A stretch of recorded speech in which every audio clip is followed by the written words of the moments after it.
Hola, en este video vamos a ver circuitos secuenciales sincrónicos modelizados como máquinas de estado.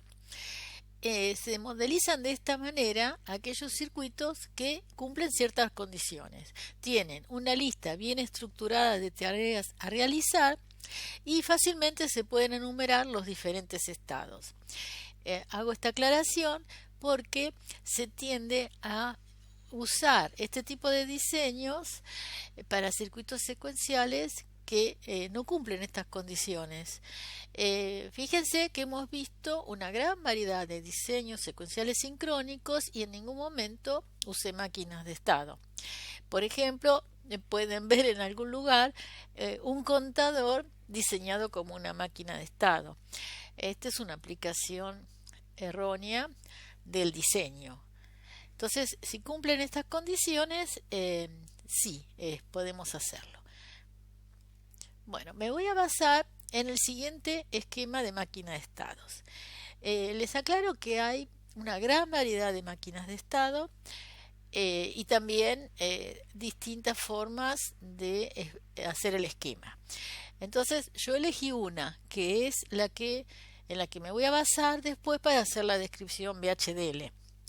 O sea que no es el esquema absoluto de una máquina de estado, es una posibilidad.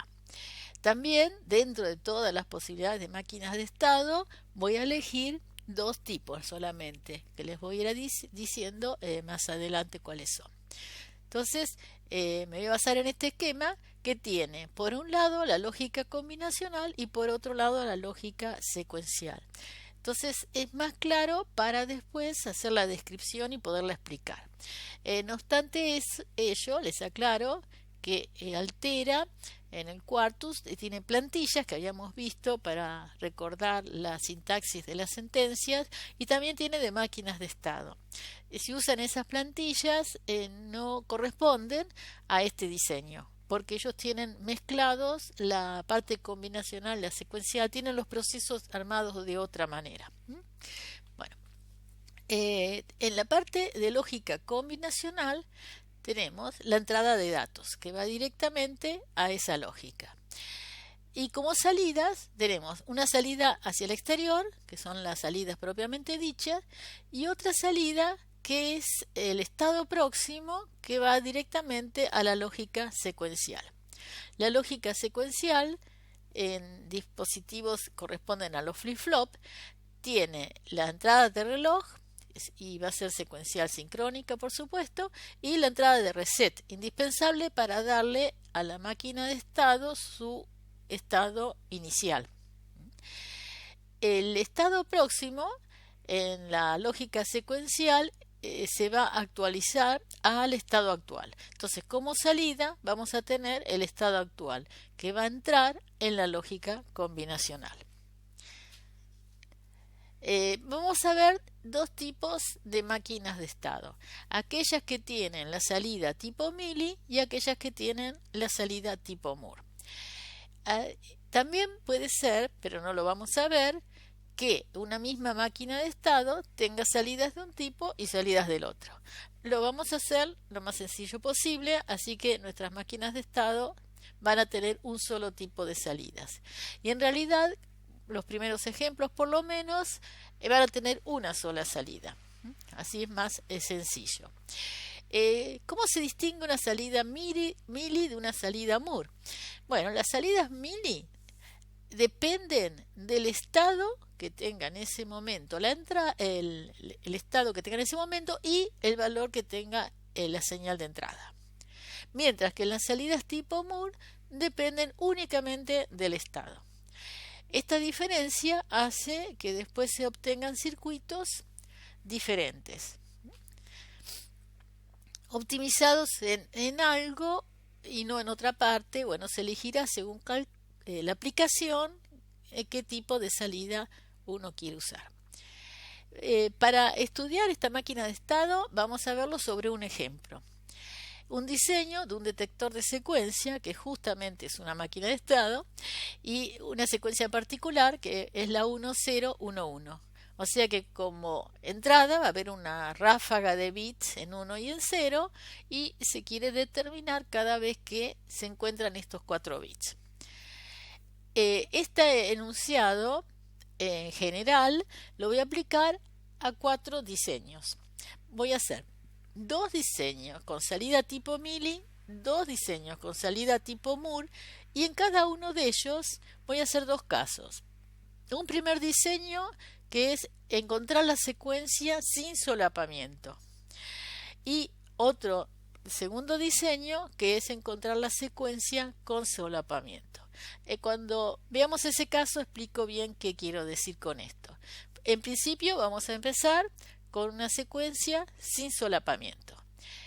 Entonces, puse una especie de enunciado del problema para el caso que vamos a ver. Entonces, es diseñar un circuito secuencial sincrónico con una entrada sincronizada con el reloj del sistema.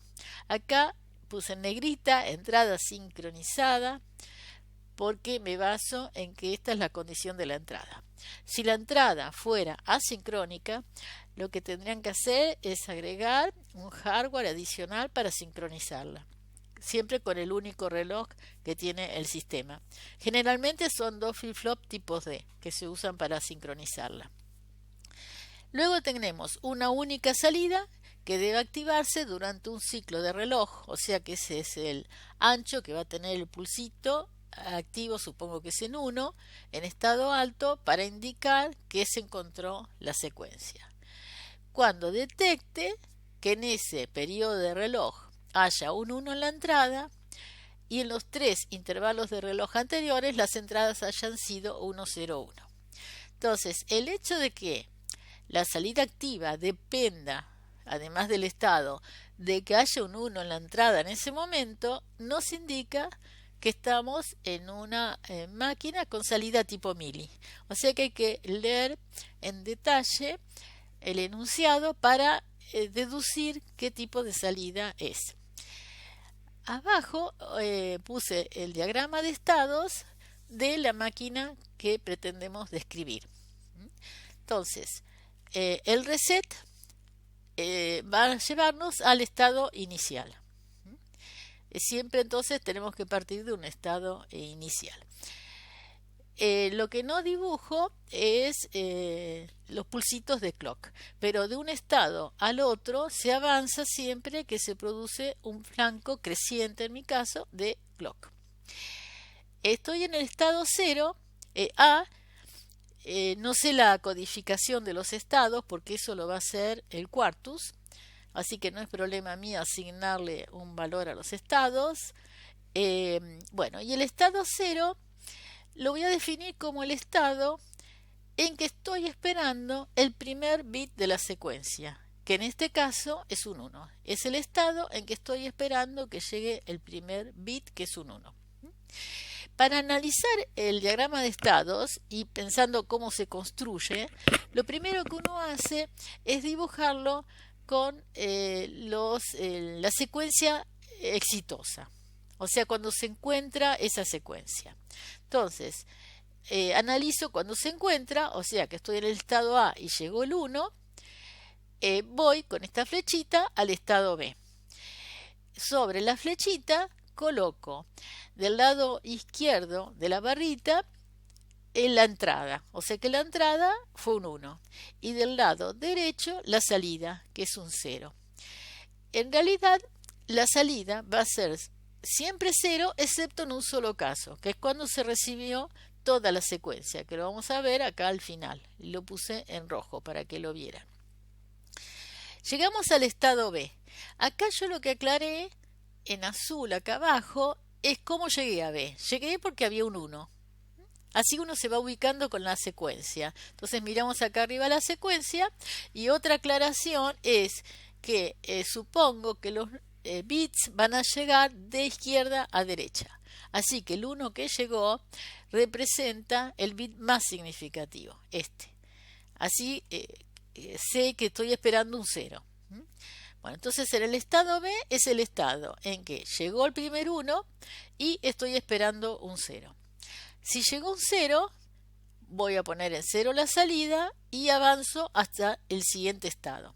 El estado C es el estado en que llegó el 1 y un 0, entonces estoy esperando un 1. Si llegó un 1, la salida en 0, avanzo al estado D.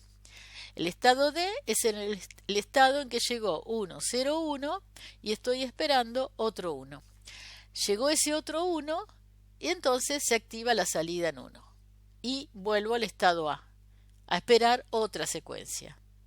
El estado A entonces sería el estado que vine o del reset o que ya encontré una secuencia, la 1011 y voy a esperar otra. Ahora veamos qué sucede en los casos no exitosos. Si estoy en el estado A y llegan ceros, me quedo en el estado A, porque de ahí salgo solamente cuando llegó un 1 y la salida siempre en 0.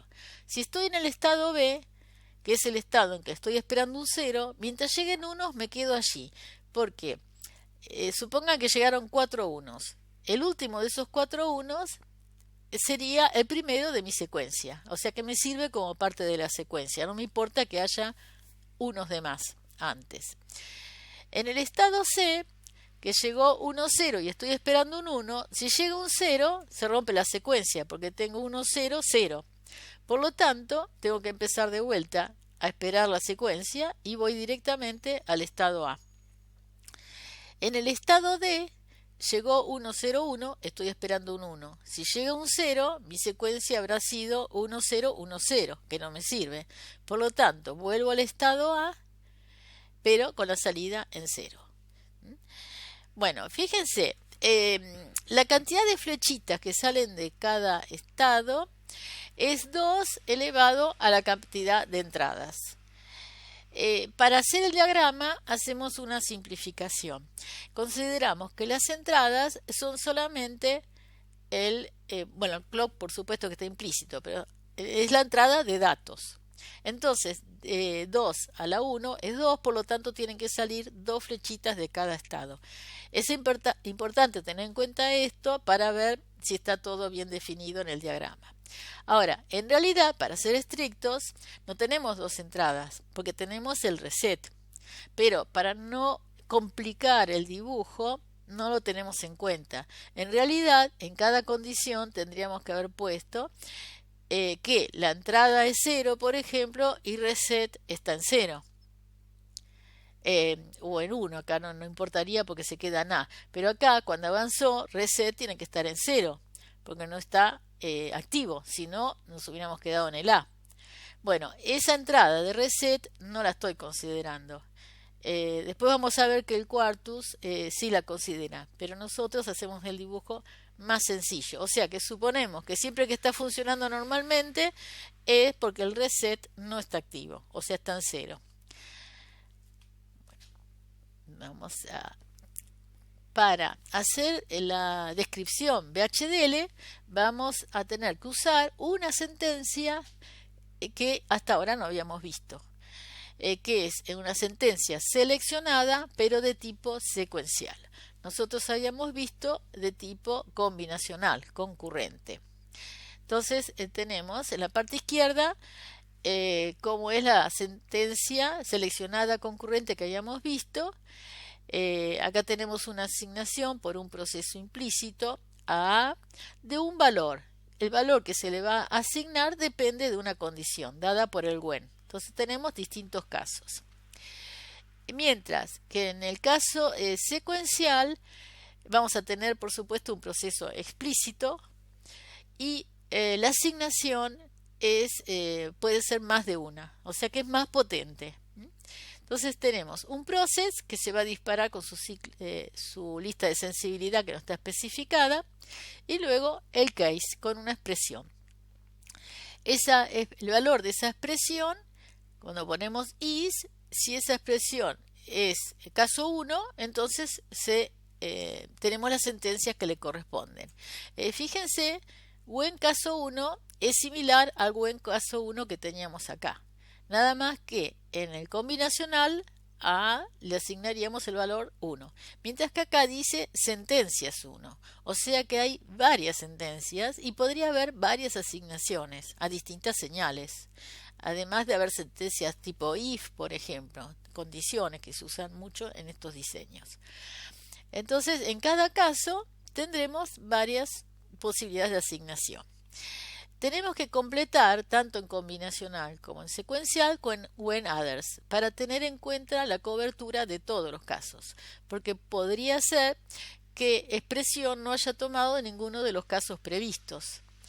Entonces, lo que hace el VHDL sería memorizar el último caso que había tenido. Entonces, para evitar ese tipo de errores, porque podría darse un error, tenemos que tener previsto, si se dan otros casos, qué vamos a hacer. Normalmente estas sentencias que se hacen sería ir a la condición de reset, que es lo que vamos a hacer nosotros. Cerramos el case y cerramos el process. Fíjense para los que programan en C que el case es parecido al switch. Una característica que tienen estas sentencias que se llaman seleccionadas es justamente que se selecciona una de ellas y no tienen prioridades.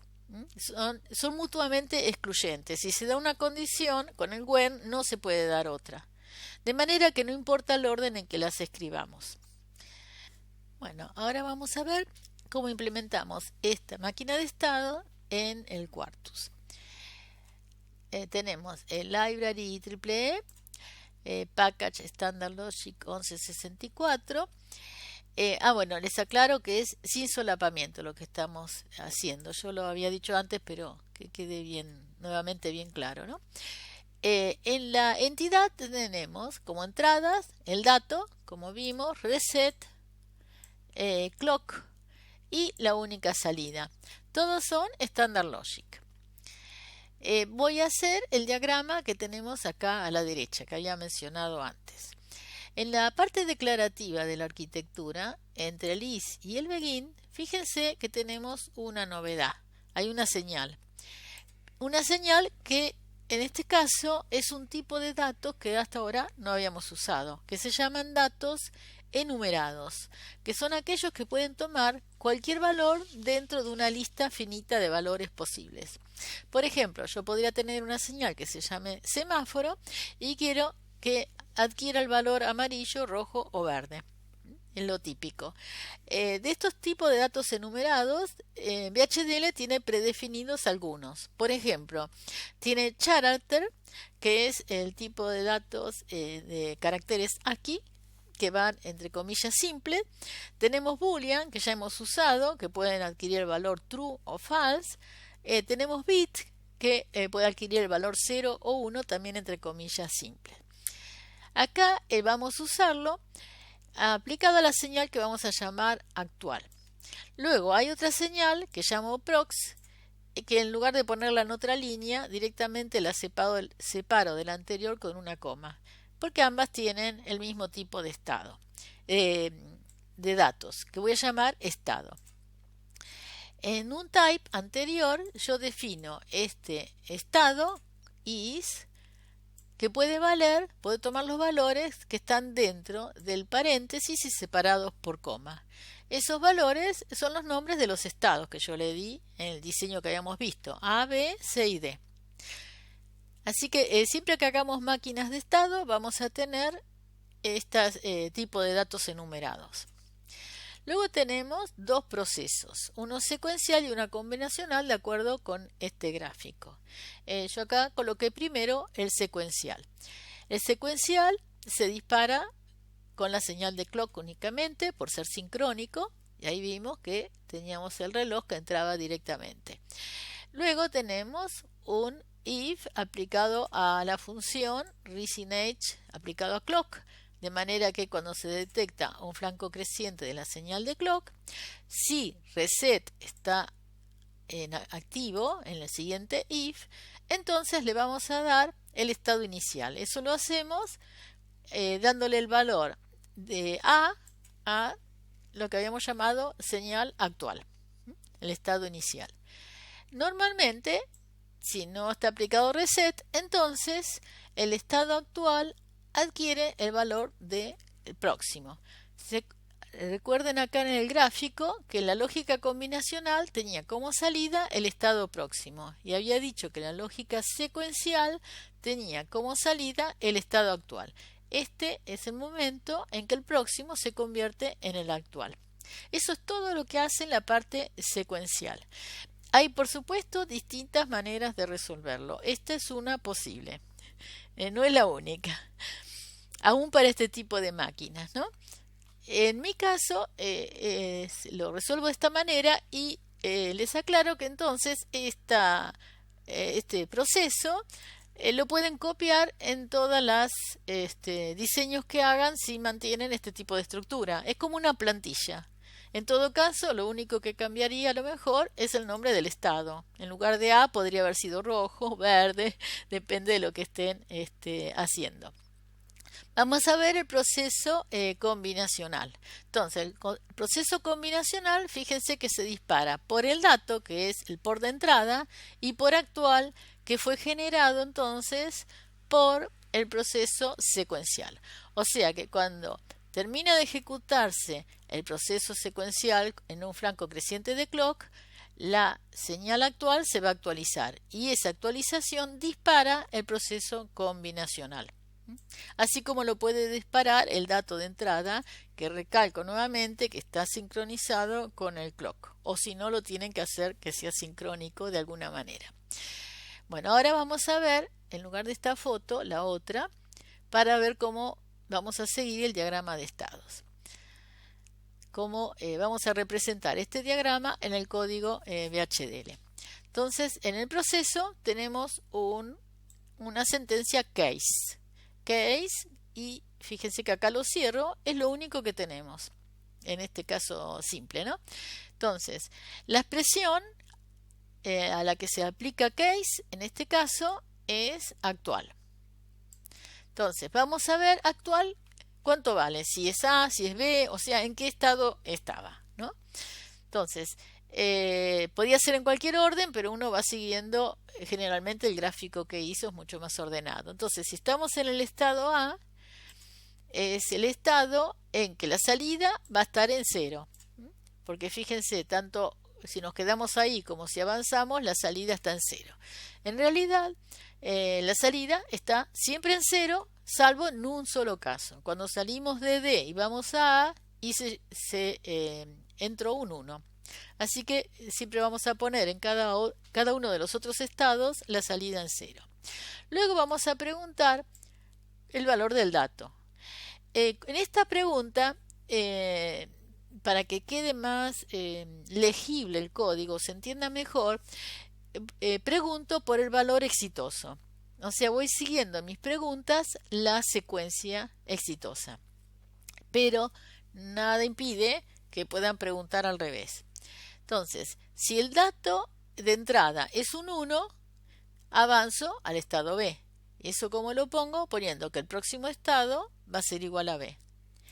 Else, en este caso, si es 0, entonces el próximo estado, según el diagrama, es el A. Me quedo allí. Con eso ya terminé el when para el estado A y cierro el if. Ahora voy con el when B y la flechita hacia la derecha a analizar el estado B. Estoy en B, me fijo que la salida es 0, o sea lo vuelvo a poner en 0, y con el if pregunto si ahora la entrada está en 0, porque estoy esperando un 0 acá. Si está en 0, avanzo al próximo estado. De lo contrario, el próximo es el mismo B, porque eso respeto este dibujo. Luego vamos al estado C. La salida la pongo en 0. Estoy esperando un 1, así que si entró un 1, avanzo al estado D. De lo contrario, en este caso, vuelvo al A. Tenía que descartar todos los bits que había recibido. Cierro el if y ahora llego al estado D. El estado D yo ya no puedo empezarlo poniendo que la salida es 0, porque justamente en este caso la salida puede ser 1 o puede ser 0. En cambio, el estado próximo siempre es el A. Así que yo puedo poner directamente acá que el estado próximo es el A, fuera del if. Y en el if preguntar por el estado de la entrada. Si la entrada es 1, del dato de entrada, entonces la salida vale 1. Si la entrada no es 1, la salida vale 0. Y luego viene el when others, que es obligatorio. Entonces, ¿qué decidí hacer si se produjera un estado no previsto? Bueno, en ese caso, el próximo va a ser el A. Hago como que lo reseteé. Y la salida, por supuesto, la pongo en 0, no la voy a poner activa. Así que con eso termina en forma sencilla el código VHDL. Bueno, compilo, tengo que controlar que no haya errores y también verificar los warnings. Si son los 5 que tenemos usualmente, que tienen que ver que no tengo la plaqueta conectada y tampoco la licencia full, está todo correcto. Controlo, veo que sí. Entonces vamos a ver en Tools las herramientas que ya conocemos y una nueva. Netlist Viewer, RTL. Fíjense este esquema porque es muy importante. Si ustedes ven este esquema, pueden ya deducir que la salida es de tipo mili. Efectivamente, la salida es la salida de un multiplexor. Y este multiplexor tiene la entrada, esta entrada, que es la entrada del dato. Así que con esto ya sabemos que es mili. Aparte, habíamos dicho que además de la entrada del dato, tenía que tener el estado. Y fíjense que la entrada de selección tiene que ver con el estado, que es actual, con el estado actual. Si actual está en 0, entonces va a haber un 0 a la salida. Y si actual está en 1, la salida va a depender del estado de la entrada. Bueno, y esto sería, estas son las entradas, clock, data y reset. Ahora vamos a ver también en Tools, Netlist Viewer, Technology Map Viewer, con View, Full Screen, View nuevamente, Fitting Window. Quedó un poco chiquito. Acá vemos que el Quartus lo resolvió con 4 flip-flop. Como los estados son 4, si hubiéramos hecho nosotros el diseño, lo hubiéramos hecho con 2 flip-flop probablemente. Así que esto está optimizado para la FPGA. Así que no podemos usar el circuito que diseñó el Quartus para hacerlo nosotros discretamente. No sería la forma eficiente de resolverlo, tal vez. A lo mejor sí en algunos casos, pero en general puede que no. Hay que ver que está hecho para otro hardware. Entonces tenemos nuestras 3 entradas. Fíjense, clock, que va directamente a los flip-flop por ser secuencial sincrónico. Reset va a la lógica combinacional. Así que en esa lógica combinacional esperamos tener, como siempre, la destacamos, alguna compuerta AND, de manera que el reset permita, cuando está negado, poner un 0 en la entrada preparatoria de cada flip-flop, para que en el próximo clock haya un 0 a la salida de cada flip-flop. Así que siempre vamos a tener lógica combinacional antes de los flip-flop D. No abro todas porque más o menos es lo mismo y queda muy grande, pero sí la última. Entonces la última, Display Content, vemos que es una AND. Y esta AND tiene una de las entradas, es el dato. Esto es el dato. Y la otra entrada es la salida de este flip-flop que dice actual D. Está chiquito, pero dice actual D. Así también podemos verlo. O sea que vemos que la salida sale de una lógica combinacional que tiene que ver con el estado y con la entrada. Por eso lo quería destacar. Y ahora vamos a ver una novedad. Nuevamente vamos a Tools, en Netlist Viewer, y lo que no habíamos visto hasta ahora, State Machine Viewer. Este estado, State Machine Viewer, lo muestra el Quartus solo si el diseño lo puede identificar el Quartus como una máquina de estados. No esperen que muestre este diagrama si no lo identifica así. Así que si ustedes respetan la forma en que yo lo hice, van a poder obtener este diagrama, que es muy interesante porque pueden compararlo con el que ustedes hicieron y visualmente, en forma rápida, ver si corresponde a lo esperado. Entonces tenemos, fíjense, en evidencia la señal de reset, tenemos los globitos que corresponden a los estados con los nombres que les dimos. Acá hay un globito que tiene dos circulitos, ¿ven? El D. Eso, el que tiene dos circulitos significa que es el estado de salida. O sea, a partir de D se produce la salida, por supuesto, si la señal de entrada estaba en 1, ¿no? Ustedes pueden, si hacen clic sobre el estado, en esta tabla de transiciones aparece resaltado el estado en cuestión. Y si hacen clic sobre una de las flechitas, en la tabla de transiciones les dice de qué estado parte, a qué estado llega y en qué condición. O sea, por ejemplo, pasamos de A a B cuando el dato está en 1 y reset negado. En estas condiciones, como les había adelantado, siempre tienen en cuenta el estado de la señal de reset. Por eso, en lugar de dos flechitas de salida de cada estado, en algunos van a haber 3. Y nosotros no lo tenemos dibujado.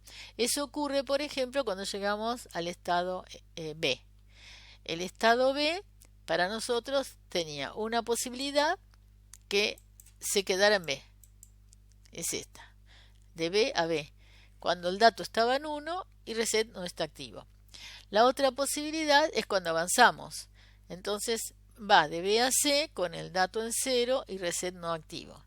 Y esta otra que nosotros no habíamos dibujado, no la puedo, esa, fíjense que es de B a A, cuando reset está activo. Que yo les decía que para simplificar el dibujo no tenemos en cuenta esas condiciones. Cuando estamos en C, acá sí teníamos esa condición. Tenemos que avanza D con el dato en 1 y reset no activo y va directamente a cuando el dato estaba en 0. Y la otra condición que ellos agregaron es cuando el dato está en 1 pero reset está activo.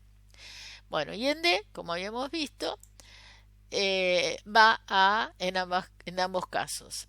O sea, no pusieron condición porque en las dos condiciones va a. Bueno, acá voy a poner nuevamente, salir de full screen, si no nos van a ver. Vamos a hacer así. Y fíjense que además tenemos la tabla de transiciones, pero tenemos la codificación. Esta es la codificación que le dio el Quartus para optimizar el diseño en la FPGA que yo elegí.